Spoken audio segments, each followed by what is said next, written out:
A spiritual and national icon is emerging from what was once a featureless desert.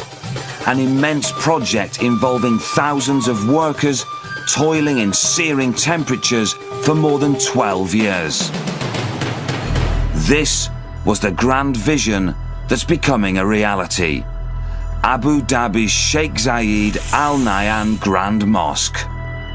Building the biggest mosque in the region required an enormous multinational undertaking. The final result is intended to be spectacular, not only in sheer size, but also in its elegant beauty, because this megastructure is an artistic statement on a massive scale. The world's largest chandelier will be the crowning glory of the main prayer hall, while the world's largest carpet is being assembled from Iran. This will be one of the largest projects of its kind anywhere in the world, covered from end to end in the purest white marble.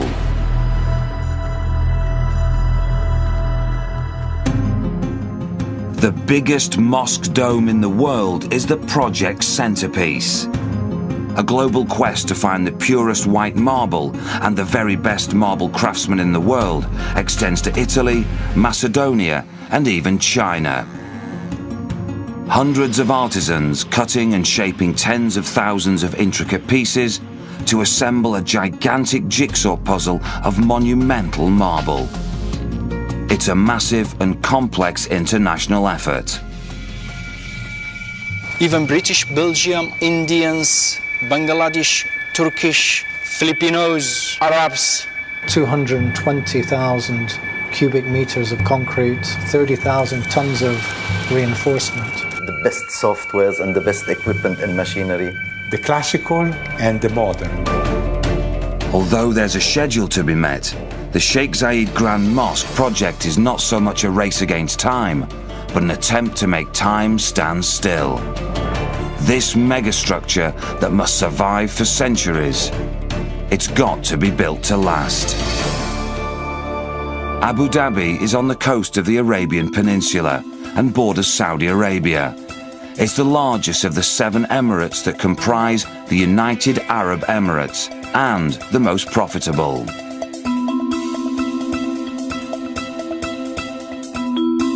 Abu Dhabi city is on an island, and its downtown area was already fully occupied, with skyscrapers and new construction. Short of demolishing an entire city block, no space existed for the mosque site. The opposite end of the island, however, was far less developed and offered the space needed for a project of this magnitude. In preparation, a 9.5-meter high hill is built up to elevate the mosque, to physically and visually dominate its environment. Construction begins in the late 1990s, in the center of an area that covers over 22,000 square meters. Poor communication between the Abu Dhabi Construction Company and its European contractor caused the project to stagnate after initial work. The original company was replaced. British construction group Halcro International comes on board in 2002 as structural supervisor for Phase 1 of the project, the reinforced concrete shell of the mosque. Phase 2 will involve the final exterior and interior design.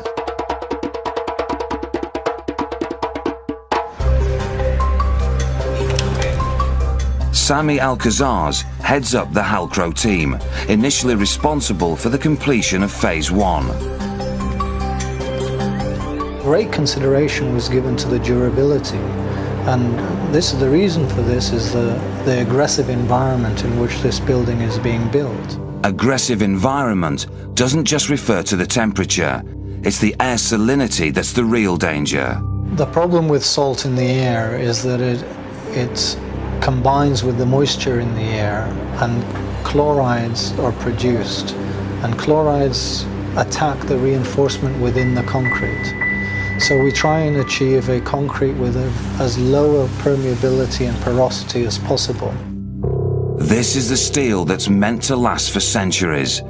The reinforcement that provides the strength at the core of the foundation piles.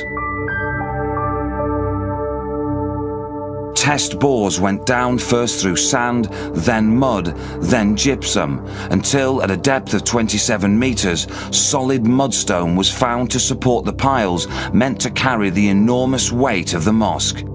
It's sedimentary rock, comprised primarily of clay. The location of a solid foundation solved one problem, but at this depth, a second challenge presented itself.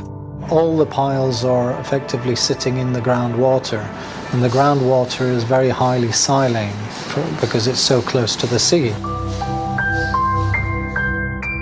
This salt water might eventually seep into the concrete, attack and corrode the steel reinforcement, and critically weaken the entire underpinning of the structure.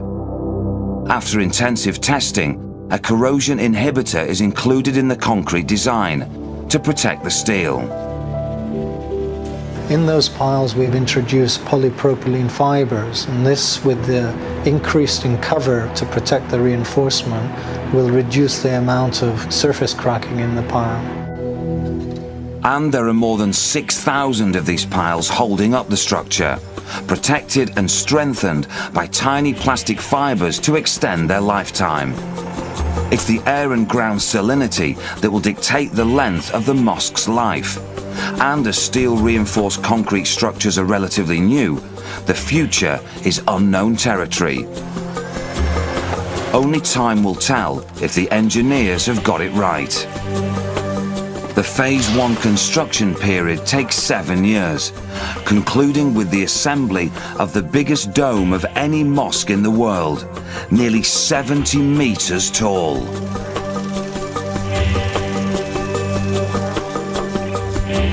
A massive ring beam of steel-reinforced concrete, more than 35 meters in diameter, supports the dome, which is comprised of 72 precast concrete segments.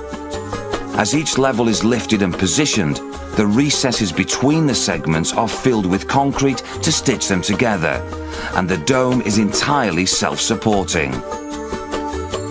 Once all 3 levels are in place, the dome is capped with a final pour of concrete, strongly steel reinforced, because this is the point from which the mosque's central chandelier will hang, all 12 tons of it.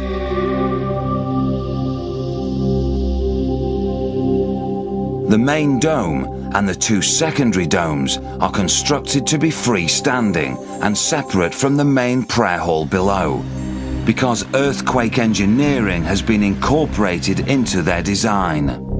A 3 to 10 centimeter gap separates the domes from the main prayer hall to allow the domes on their huge supporting columns to move independently, avoiding stress points that could weaken the structure in a quake. The Sheikh Zayed Grand Mosque is as near as possible to being earthquake-proof. With Phase 1 completed, the concrete shell of the Sheikh Zayed Grand Mosque sits silent and empty, awaiting the exterior and interior decoration that will imbue the mega mosque with a unique identity.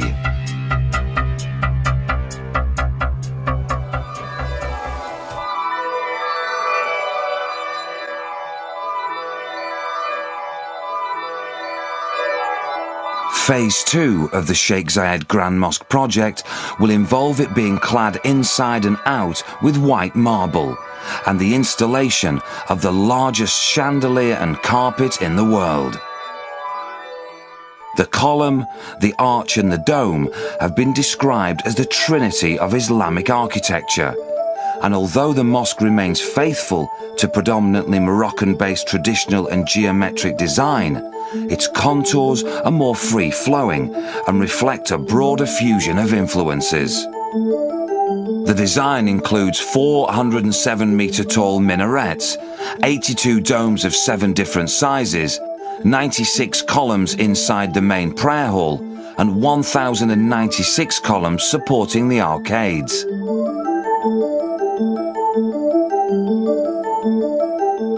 Two rooms joining the prayer hall are for the women, with the capacity for 1,500 worshippers each.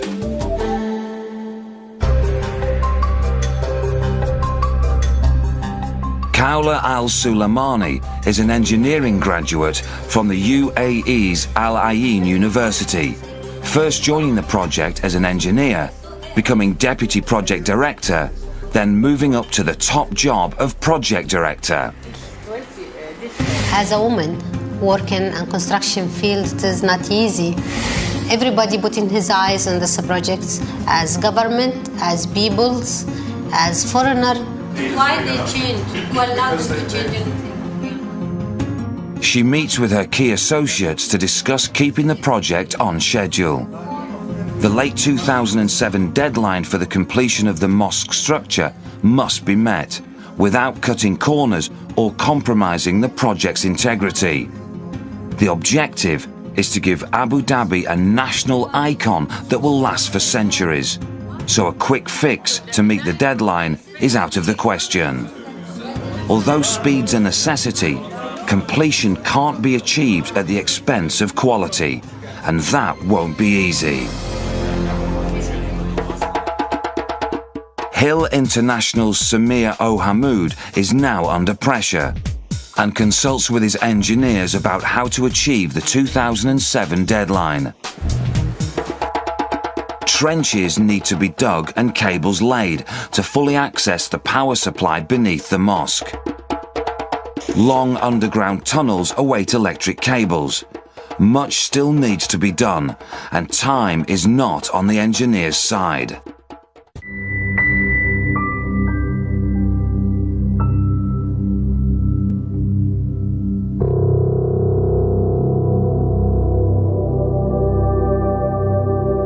Building a monument in marble doesn't come cheaply. The Sheikh Zayed Grand Mosque has an estimated budget of 2.5 billion dirham, around 700 million US dollars. Just 50 years ago, Abu Dhabi could not have afforded such extravagance.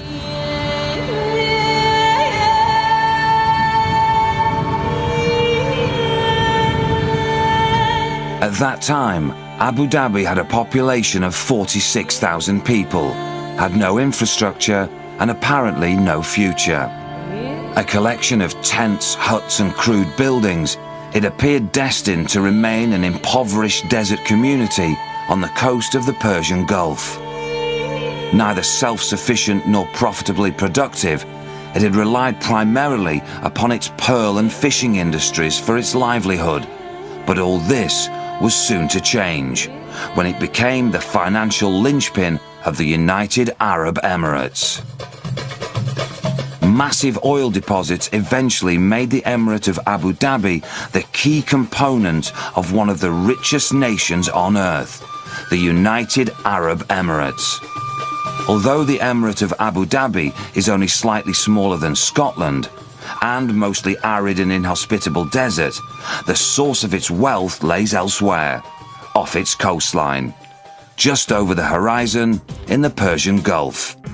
It pumps 89% of all the United Arab Emirates oil and generates an annual income of 187 billion US dollars. Abu Dhabi city grew rapidly to become a high-rise modern metropolis, and the population of the Emirates swelled to over 2 million, not due to a prodigious birth rate, but an influx of foreign workers. More than 60% of the population are expatriates from all around the world. Its success story is largely due to one man. President of the United Arab Emirates for 33 years, Sheikh Zayed bin Sultan Al Nahyan was a visionary leader who plotted his nation's path towards prosperity and growth. The UAE now boasts the largest number of construction tower cranes in the world. The Emirate of Abu Dhabi has more than 2,200 mosques, but Sheikh Zayed had wished for one more. A masterpiece that would become the jewel in the crown of Abu Dhabi. He had a vision for creating a mosque with various architectural detail from all over the Arab world. And his vision was to create a mosque for all Muslims from whatever countries within the Islamic world. Sheikh Zayed passed away in November 2004. His son, Sheikh Khalifa bin Zayed Al Nahyan, was elected President of the United Arab Emirates. The Sheikh Zayed Grand Mosque is being constructed under extremely inhospitable conditions because whereas Abu Dhabi has oil in abundance, it has very little fresh water and relies upon desalinating seawater. Although oil is the desert emirate's lifeblood, water is also vital for its survival. On the construction site, practically all workers carry water bottles to counter the ever-present danger of dehydration. In soaring midsummer temperatures, the danger to workers is of losing water faster than it's being replaced. In this region, heat is one of the main problems that we have. Terrible hot, yes, extremely hot. And really you can fry eggs on site. Sweating all time, you want to take out clothes really from your body, you know. Dehydration is the major problem. There are many laborers who suffer dehydration problems. The human body can go into severe shock when it lacks water, and unless quick action is taken, the consequences can be fatal. Midsummer temperatures can go up to around 48 degrees centigrade, but with the humidity at sometimes 100 or 100+%, the conditions are very difficult to work in. Over the last 2 years, the government have imposed a restriction of working during the hottest times of the day, between 12 and 4 o'clock in the afternoon. Normally we don't cast concrete in the ambient temperature above 38 degrees centigrade. So in the hottest months of the summer, we can only cast at night where the temperatures are below that. This has an effect on the curing, the hydration of the concrete during the curing period. Just how critical is this concrete pouring temperature, and does it mean that if it's incorrect, the structure will eventually fail? I would never say the concrete would fail. You may not achieve the strengths that you want. Under the most extreme conditions, this is what might happen if sufficient strength is not achieved. Rigorous pressure tests are undertaken to ensure that the concrete design mix can stand the strain.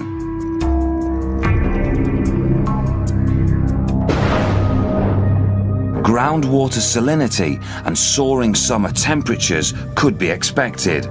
However, a desert downpour comes as a complete surprise and brings all work to a standstill. The roads surrounding the site become quagmires.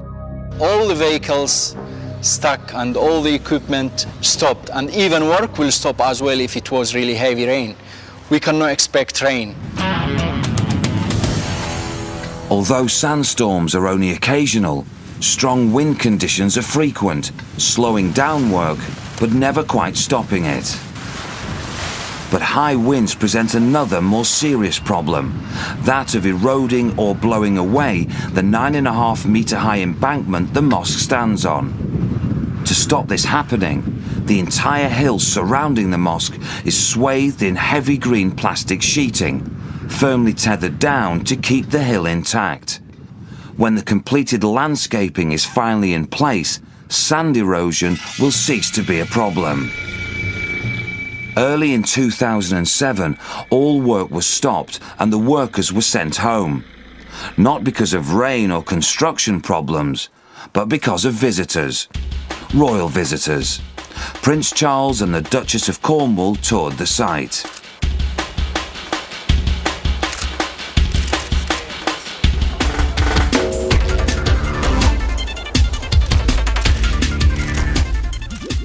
For security reasons, the workers were absent. but the press were not.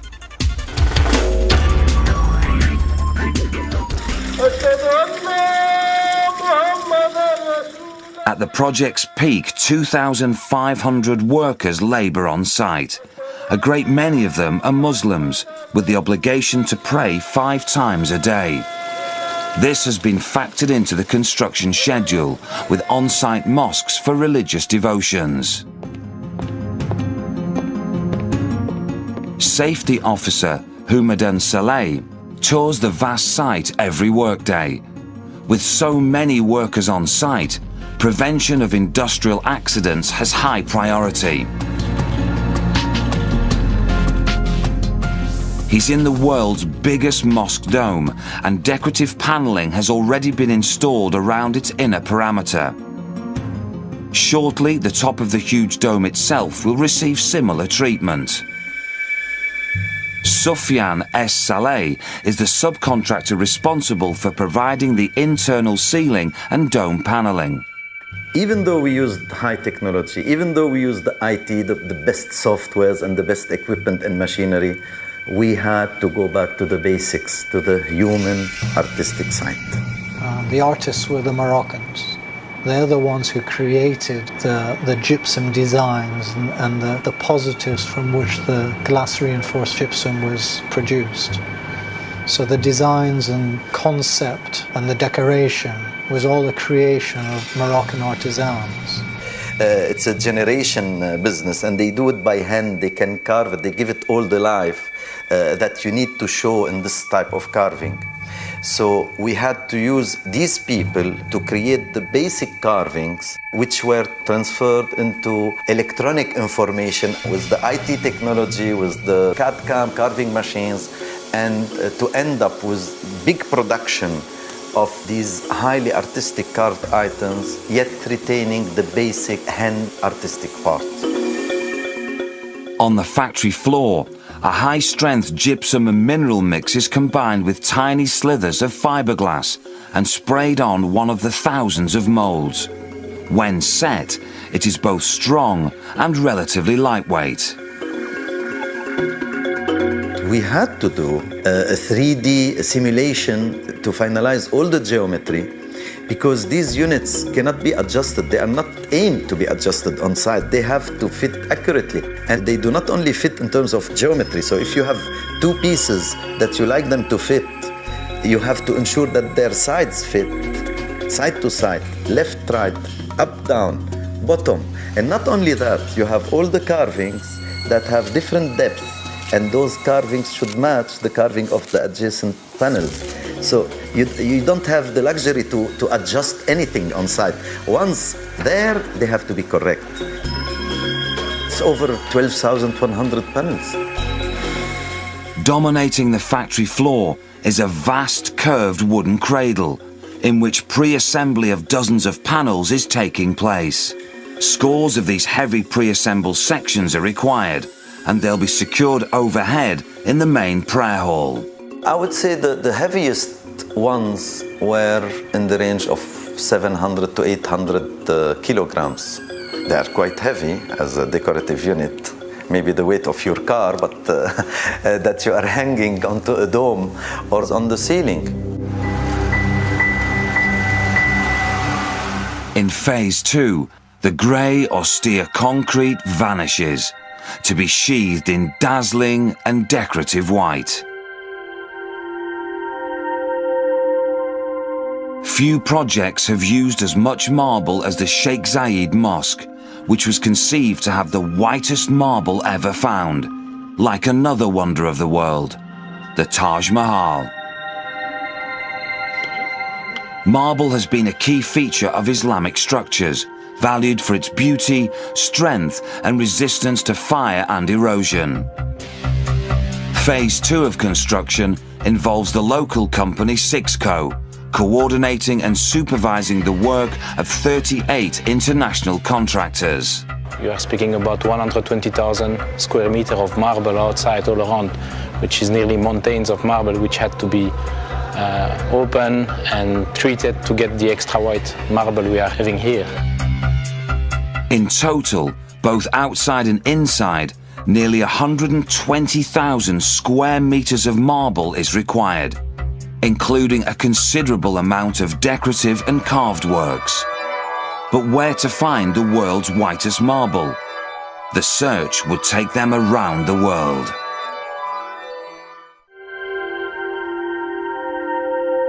Building the Sheikh Zayed Mosque requires a search for the purest white marble in the world, particularly for the prayer hall interior. This is where Italy now contributes its expertise. Milan in northern Italy is a city long renowned for being on the cutting edge of innovative design.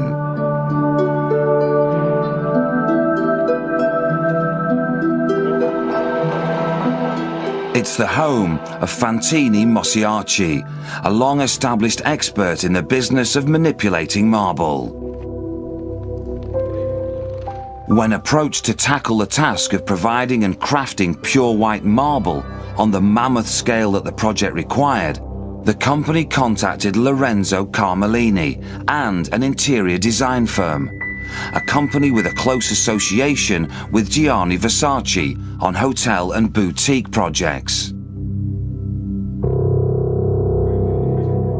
Although a schedule had to be met, to create a timeless masterpiece in marble would obviously require time. Spatium were one of the only architects who could transfer Sheikh Sultan's ideas and visions into reality. Sheikh Sultan was very interested in the floral concept of the mosque. The image that the client, Sheikh Sultan, had in mind, it was the Mosque of the Flowers. And Spatium were very good at transposing that idea into samples, drawings and designs. The material we suggested for the realization of, physical realization of the wall was the marble. He wanted something very, very white, very important, and we had to find a very rare kind of white marble, and it has been taken from an Italian quarry which is producing might be the most beautiful and pure white from all over the world. Marble that's white and crystalline as the snow found in the Val Venosta Alps in northern Italy at the Acqua Bianca quarry. This cold white marble was exactly what Lorenzo wanted. Lassa marble. It's found high among the snow-capped mountain peaks and comes from inside a deep gallery quarry. In near-zero temperatures and often loosened with explosive charges, the marble is cut into huge slabs on the spot. It originates from limestone. Under intense heat and pressure, it underwent a process of recrystallization.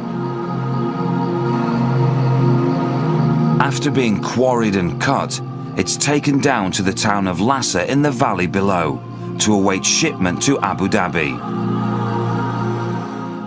Not only massive marble, but micro marble is an integral part of Abu Dhabi's Sheikh Zayed Grand Mosque.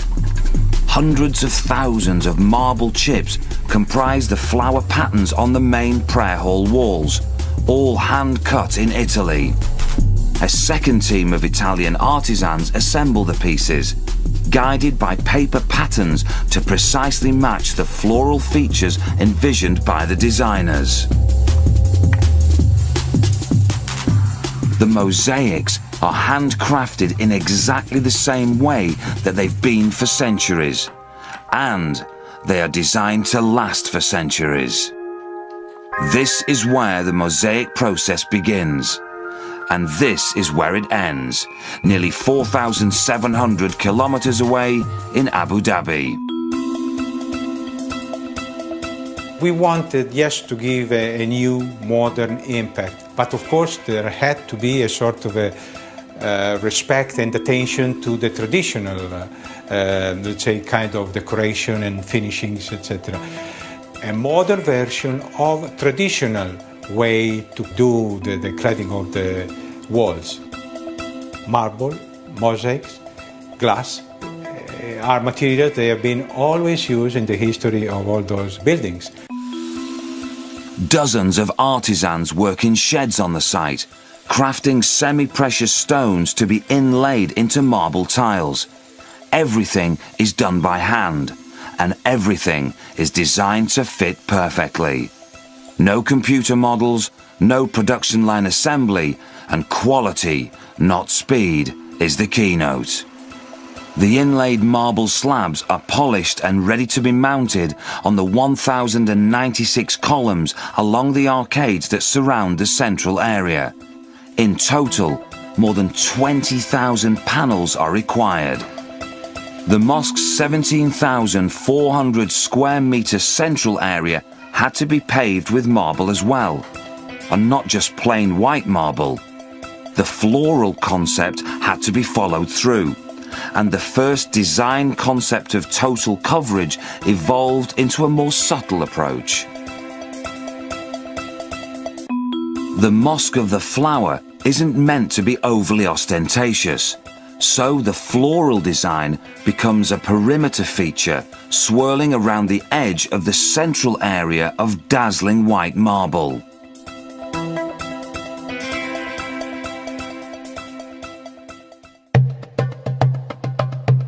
The complex web of steel scaffolding is beginning to come down in the main prayer hall, and the interior of the main dome is at last revealed, fully panelled and awaiting the arrival of the world's biggest chandelier. Thomas Faustig is in charge of the chandelier's construction, which is being manufactured and assembled in his Munich factory in southern Germany. However, his designers and engineers aren't working on just a single central chandelier. They are extremely large, 10 meters diameter by 15 meters height. That is equal to a 5 to 6 story building. There are 2 secondary chandeliers with a diameter of 8 meters and a similar height. And there are another 4 smaller ones, but small is not small. They are 4.5 meters, something like that, but in comparison small. So the whole lot is 7 chandeliers, 7 principal chandeliers for the 7 principal domes of the mosque. The main chandelier has a staircase within it to allow technicians to enter and carry out checks on its LED lighting system. This system was chosen because of its long life, which keeps maintenance to an absolute minimum. The large chandeliers weigh about 12 tons, and they are made of stainless steel and gold-plated brass sheets. And the crystals are also quite unique because they are fixed onto glass panels, and this is also a new technology which was not used in such a fixture before. The Austrian company Swarovski has been subcontracted to supply the crystal. Do not ask me how many crystals were used because I don't know, but I can ask my friends at Swarovski. They should know much better because they are going to invoice me with all that. Swarovski will be billing Faustig for nearly 40 million pieces of fine crystal. The chandelier is made of the best materials available, without any oxidation. It's all stainless steel and gold-plated brass. It should last for the next 1,000, 2,000, 3,000 or even more years because nothing can go wrong. This one will be the new Guinness Book record chandelier, yes.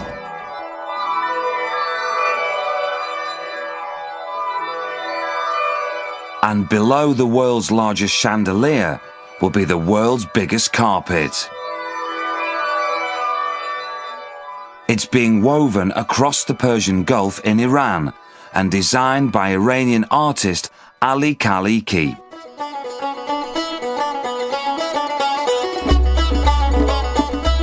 It's about 5,700 meters square.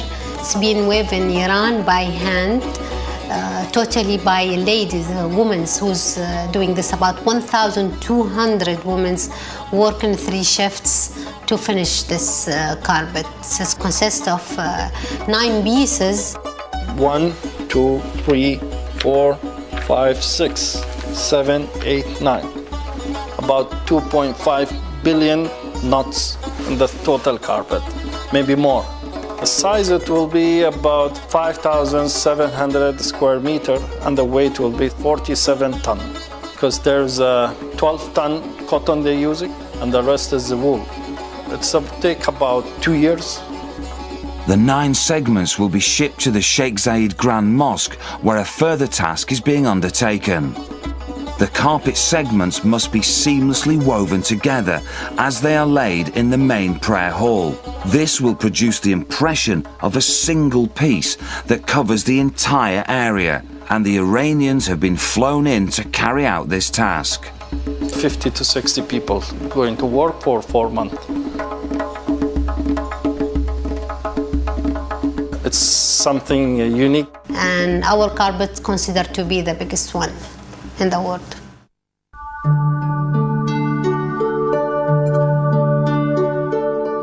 The Sheikh Zayed Grand Mosque has the biggest carpet in the world and the biggest chandelier in the world, but requires a religious focal point. To complete their contribution, the Italians now provide an innovative design for the mosque's most important feature, its prayer wall, featuring the 99 names of Allah. To fully realize his unique concept, Lorenzo Carmelini required a special quality of marble, and for him, that could only be found in one place.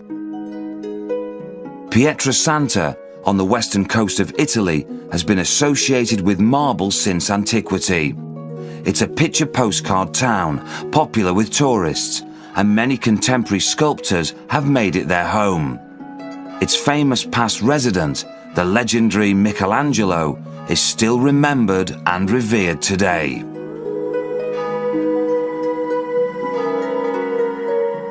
What gives the town its fame is its close proximity to one of the world's oldest and purest sources of white marble.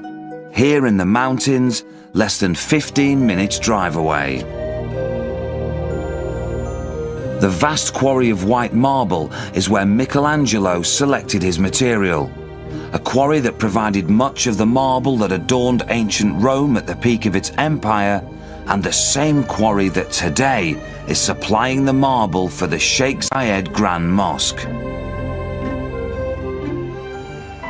The prayer wall is being assembled from local white Bianco P marble, and it's been chosen from this particular locality because its colour is subtly different to that of the main prayer hall material from Lhasa. The intention is to have the distinctive prayer hall wall stand out from its surroundings. The Lhasa marble is cold white, and the Pietrasanta marble has a warmer, milky colour. In another factory, further individual pieces are being cut and crafted, and within weeks, everything will be shipped to Abu Dhabi for reassembly. Creating a monument in marble requires a lot of stone, and the quarries in Macedonia eventually provide an affordable solution. There was a search around the world for white marble to try and source the purest white marble in the volumes that were required for this project.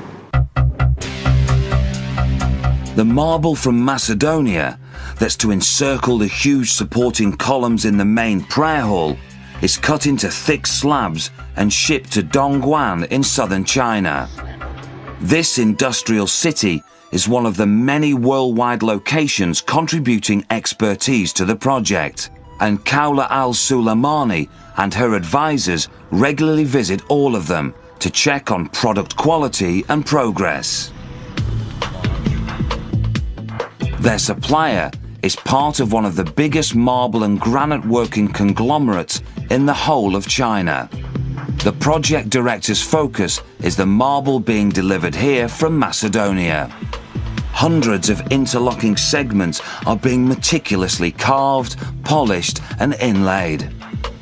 The segments will cover the massive columns supporting the three main domes of the mosque, but time and quality is critical. 96 columns, 4 meter high, 2 meter diameter, to be done in 3 months. And these are not just columns, they are engraved by hand with natural mother of pearl. So the thickness of the marble had to be enough to allow us to carve them without having this problem of cracks. Not all the marble supplied from Macedonia is living up to expectations. Too much of it has minute flaws and is cracking. The project director is there to put the schedule back on track. But can replacement marble be delivered from Macedonia fast enough?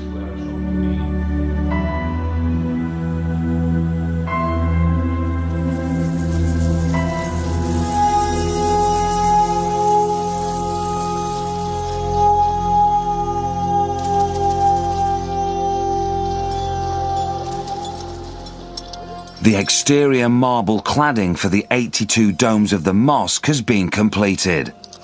All that remains is for them to be capped with decorative pinnacles, and those for the main domes are of considerable size. They've been fabricated from advanced composite material, and their surfaces covered with golden glass mosaic tiles. Their placement requires personal care and attention.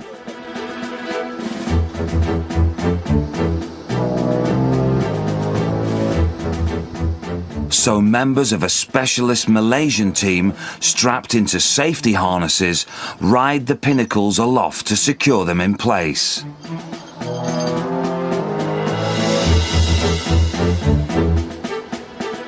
Capping the three main domes is the most dizzying and delicate operation of all. Time to complete the Sheikh Zayed Grand Mosque is running out. After 12 years, will the mega mosque be ready for its grand opening?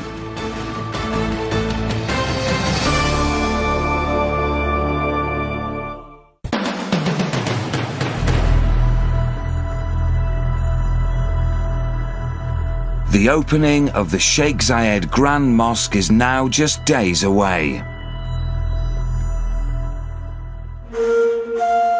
All 5,700 square meters of the world's biggest carpet in the main prayer hall have been vacuumed clean. The huge doors of the main prayer hall are closed for the air conditioning system to be fired up. Below ground, cool air is pushed through a long maze of massive ducts from the air conditioning plants.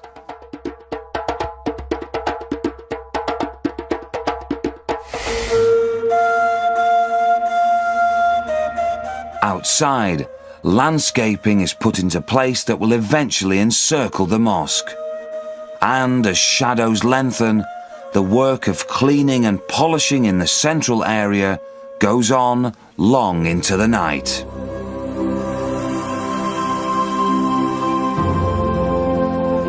The deadline has been met, with little time to spare.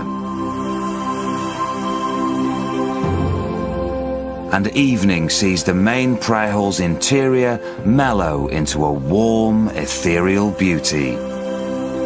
This is when the world's biggest chandelier comes into its own, glittering with Swarovski crystals. It should last easily 1,000 years and more.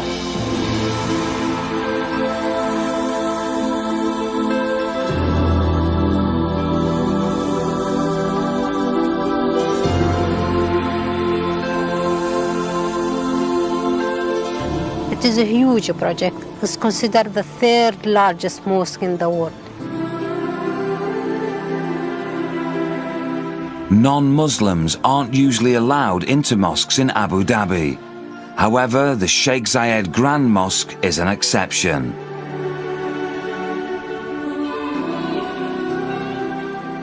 It's have a different element from different part of Islamic work and from our local traditions.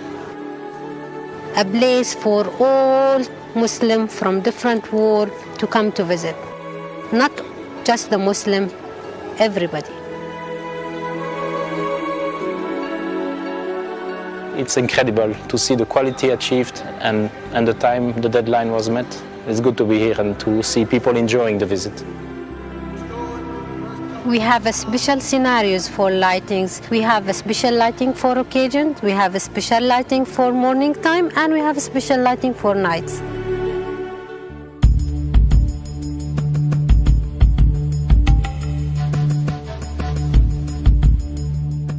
The mosque is surrounded by 22 towers, each of them fitted with up to a dozen special effect floodlights.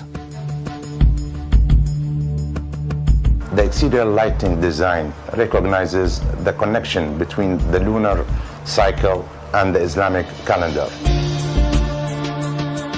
As the moon waxes and wanes, the shade of the white, blue, white light varies. So in other words, the whole surfaces of the building become a mimic of the moon. In order to add some dynamic lighting, we've decided to add some animations to these intelligent luminaires, to add cloud shades crossing the building towards Mecca direction, suggesting more spiritual clarity.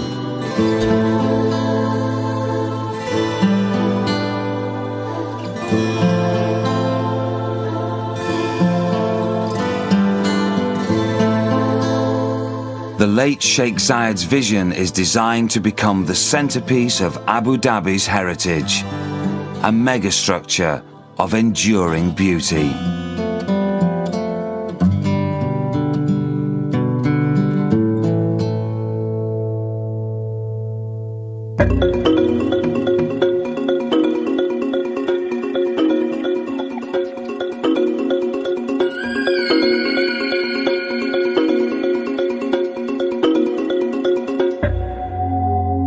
End to end in the purest white marble.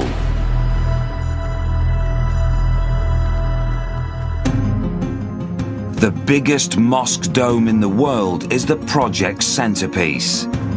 A global quest to find the purest white marble and the very best marble craftsmen in the world extends to Italy, Macedonia, and even China. Hundreds of artisans cutting and shaping tens of thousands of intricate pieces to assemble a gigantic jigsaw puzzle of monumental marble. It's a massive and complex international effort. Even British, Belgium, Indians, Bangladesh, Turkish, Filipinos, Arabs. 220,000 cubic meters of concrete, 30,000 tons of reinforcement. The best softwares and the best equipment and machinery. The classical and the modern. Although there's a schedule to be met, the Sheikh Zayed Grand Mosque project is not so much a race against time, but an attempt to make time stand still. This megastructure that must survive for centuries, it's got to be built to last. Abu Dhabi is on the coast of the Arabian Peninsula and borders Saudi out of the mosque. It's sedimentary rock, comprised primarily of clay. The location of a solid foundation solved one problem, but at this depth, a second challenge presented itself. All the piles are effectively sitting in the groundwater, and the groundwater is very highly saline because it's so close to the sea. This salt water might eventually seep into the concrete, attack and corrode the steel reinforcement, and critically weaken the entire underpinning of the structure. After intensive testing, a corrosion inhibitor is included in the concrete design to protect the steel. In those piles we've introduced polypropylene fibers, and this, with the increase in cover to protect the reinforcement, will reduce the amount of surface cracking in the pile. And there are more than 6,000 of these piles holding up the structure, protected and strengthened by tiny plastic fibers to extend their lifetime. It's the air and ground salinity that will dictate the length of the mosque's life. And as steel-reinforced concrete structures are relatively new, the future is unknown territory. Only time will tell if the engineer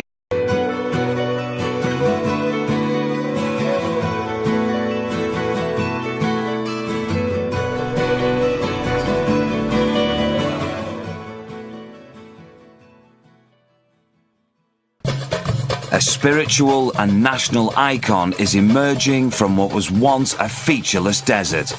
An immense project involving thousands of workers toiling in searing temperatures for more than 12 years. This was the grand vision that's becoming a reality. Abu Dhabi's Sheikh Zayed Al Nahyan Grand Mosque. Building the biggest mosque in the region required an enormous multinational undertaking. The final result is intended to be spectacular, not only in sheer size, but also in its elegant beauty, because this megastructure is an artistic statement on a massive scale. The world's largest chandelier will be the crowning glory of the main prayer hall, while the world's largest carpet is being assembled from Iran. This will be one of the largest projects of its kind anywhere in the world, covered from the concrete shell of the mosque. Phase 2 will involve the final exterior and interior design.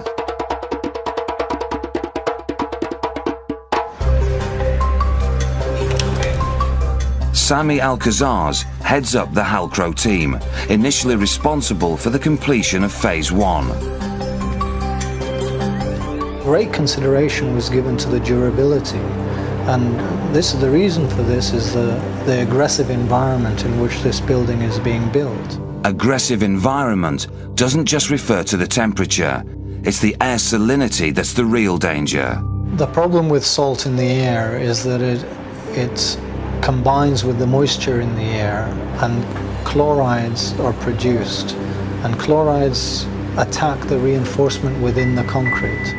So we try and achieve a concrete with as low a permeability and porosity as possible. This is the steel that's meant to last for centuries. The reinforcement that provides the strength at the core of the foundation piles. Test bores went down first through sand, then mud, then gypsum, until at a depth of 27 meters, solid mudstone was found to support the piles meant to carry the enormous weight of Arabia. It's the largest of the 7 emirates that comprise the United Arab Emirates, and the most profitable.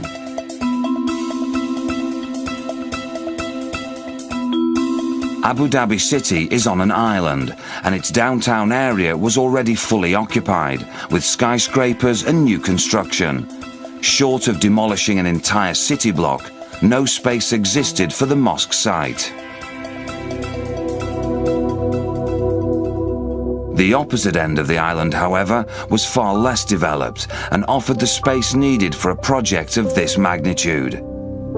In preparation, a 9.5 meter high hill is built up to elevate the mosque, to physically and visually dominate its environment. Construction begins in the late 1990s, in the center of an area that covers over 22,000 square meters. Poor communication between the Abu Dhabi Construction Company and its European contractor caused the project to stagnate after initial work. The original company was replaced. British construction group Halcro International comes on board in 2002 as structural supervisor for Phase 1 of the project, the reinforced